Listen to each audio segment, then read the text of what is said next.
Салом дустон, бо шумо аз канали Taj Style. Шумо ягон вақт фикр накарда будед ки акли одам бо ҳисоб гигабайти чӣ қадар аст?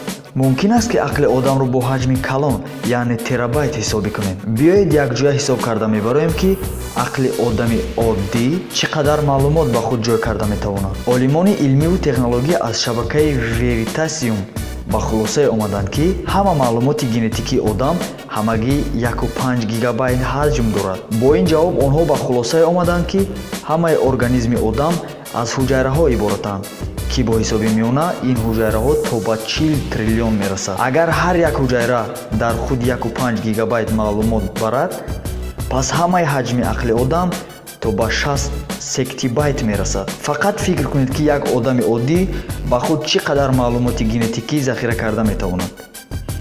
60 сектибайт ин на ин қадар калон, балки бадҳайбат аст. Биёед бо шакли фаҳмо ба шумо мерасонам.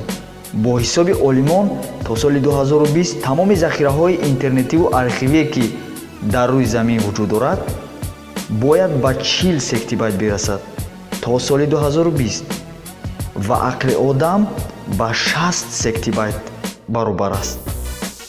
То ба акли одам расидани файлҳои тамоми ҷаҳон камаш 20 соли дигар лозим аст.